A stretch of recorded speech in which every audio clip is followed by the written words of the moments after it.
साधारणपणे 90च्या दशकात इयत्ता 10वी आणि 12वीच्या परीक्षांमध्ये लातूर जिल्ह्यातले विद्यार्थी गुणवत्ता यादीत झळकू लागले. त्यामागे महाविद्यालयातल्या प्राध्यापकांची प्रचंड मेहनत होती. हळूहळू या यशाला लातूर पॅटर्नचा नावाचा टॅग लागला. लातूर पॅटर्नचा संपूर्ण महाराष्ट्रासह देशभरात डंका वाजू लागला. साहजिकच पाल्यांच्या भविष्यासाठी पालकवर्ग लातूरकडे वळू लागला. त्याचा परिणाम हा लातूरच्या अर्थव्यवस्थेवर झाला. प्रचंड पैशाचा ओघ लातूरमध्ये आला. लातूर पॅटर्नला आता पूर्णपणे व्यावसायिक स्वरूप आलं होतं. दिवंगत डॉक्टर जनार्दन वाघमारे, डॉक्टर गोपालराव पाटील आणि अनिरुद्ध जाधव या त्रिंच्या अथक प्रयत्नांनी नावारूपास आलेला लातूर पॅटर्न सध्या बदनामीला सामोरे जातोय. नीट पेपरच्या सेटिंगची जबाबदारी असलेल्या लातूरचे पी.व्ही. कुलकर्णी यांची आधीच सीबीआयनं चौकशी केली आणि त्यांना अटकही केली. या चौकशीनंतर मग सीबीआयने आपला मोर्चा शिवराज मोटेगावकर यांच्या दिशेने वळवला. चौकशी अंती सीबीआयने मोटेगावकरांनाही अटक केली आहे. त्यामुळे या प्रकरणाचं गांभीर्य आणखीनच वाढलंय.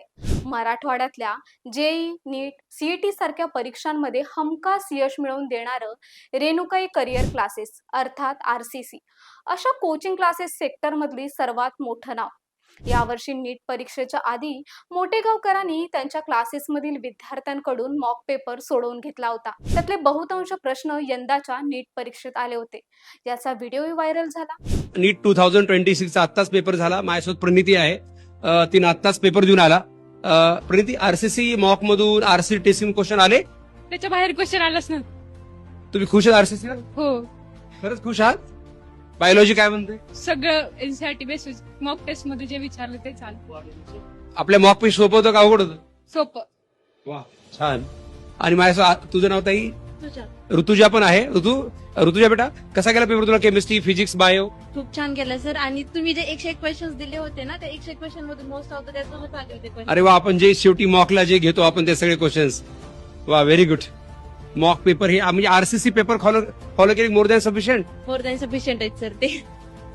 अच्छा अच्छा, व्हेरी गुड व्हेरी गुड. खूप छान खूप छान, अभिनंदन. जे शिकवलं तेच आलं. मोटेगाव प्रकरणात माध्यम कधी बोलणार? मोटेगावकरांच्या चौकशीपासून ते त्यांच्या सीबीआय अटकपर्यंत माध्यमांनी नियमित कव्हरेज केलं. एरवी कुठल्याही प्रकरणात शोध पत्रकारिता करणारी माध्यमं रुटीन कव्हरेजच्या पलीकडे जातच नाहीयेत. उलट काही पत्रकार तर थेट मोटेगावकरांच्या समर्थनार्थ सोशल मीडियावर लिहू लागलेत. कारण माध्यमांना दरवर्षी सुमारे 3 कोटी रुपयांच्या जाहिराती आरसीसीच्या माध्यमातून दिल्या जात असल्याची माहिती येते. कदाचित हा आकडा मोठाही असू शकेल. आता इतक्या मोठ्या जाहिराती मिळत असतील तर माध्यमांची मोटेगावकरांच्या प्रकरणात खोलात जाऊन तपास करण्याची, रिपोर्टिंग करण्याची हिंमत कशी होणार? मराठी वृत्तवाहिन्यांच्या बातमीपत्राचं प्रायोजकत्व, मोठ्या वृत्तपत्रांना पहिल्या पानावर लिहिलेली जाहिराती, शहरांमध्ये वर्षभर मोठे बॅनर्स, असा सगळा तामझाम मोटेगावकरांचा वर्षभर सुरूच असतो. हजारो कोटीची संपत्ती. लातूर जिल्ह्यातल्या रेणुकापूर तालुक्यातले रहिवासी असलेले शिवराज मोटेगावकर रसायनशास्त्र विषयात पदव्युत्तर शिक्षण घेतलं. यात त्यांना गोल्ड मेडल मिळाल्याचाही दावा केला जातोय. मात्र कौटुंबिक परिस्थितीमुळे त्यांना पुढे शिकता आलं नाही. म्हणून सायकलवरून प्रवास करून घराघरात जाऊन ते ट्युशन द्यायचे. बघता बघता रेणुकाई करिअर क्लासेस अर्थात आरसीसी हा कोचिंग ब्रँड महाराष्ट्रात उदयास आला.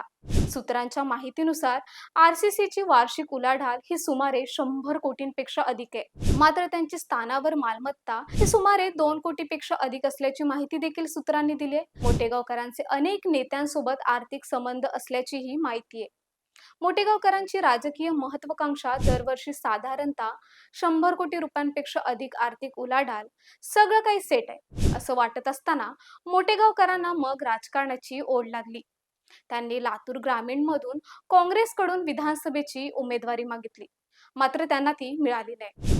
दरम्यान त्यांनी काँग्रेसशी असलेली जवळीक कधीही लपवली नाही. शब्द फुटत नाहीयेत. कारण भैया, मी एवढं तुम्हाला सांगू इच्छितो, आम्ही तर देशमुख परिवार नावाचं कुंकू लावले भैया. आणि आम्ही तर एवढं मी सांगू इच्छितोय, कारण आम्ही अशी नाहीत की एकाच कुंकू लावून एका संघ, नाही, अजिबात नाही. पुढचे 7 जन्म आम्ही आपलंच कुंकू लावलंय, एवढं मी सांगू इच्छितो. आणि आपल्याला परत आपल्याला खूप खूप शुभेच्छा देतो. मला जे संयोजकांनी बोलण्यास संधी दिली, खूप आभार आहे. थँक्यू भैया. नीट प्रकरणामुळे लातूर पॅटर्नशी संबंधित असलेल्या जेवणाची मेस असो, खाजगी हॉटेल या सगळ्या छोट्या मोठ्या व्यावसायिकांवर येत्या काळात आर्थिक संकट ओढवण्याची शक्यता वर्तवली जाते. अशा क्लासेसच्या संशयास्पद मॉक टेस्टच्या माध्यमातून मेडिकल आणि इंजिनिअरिंग प्रवेश परीक्षा उत्तीर्ण होऊन जे विद्यार्थी शिक्षण घेत आहेत किंवा जे डॉक्टर्स किंवा इंजिनियर म्हणून काम करत असतील, त्यांच्या कामाचा दर्जा काय असेल असा प्रश्न उपस्थित होतो.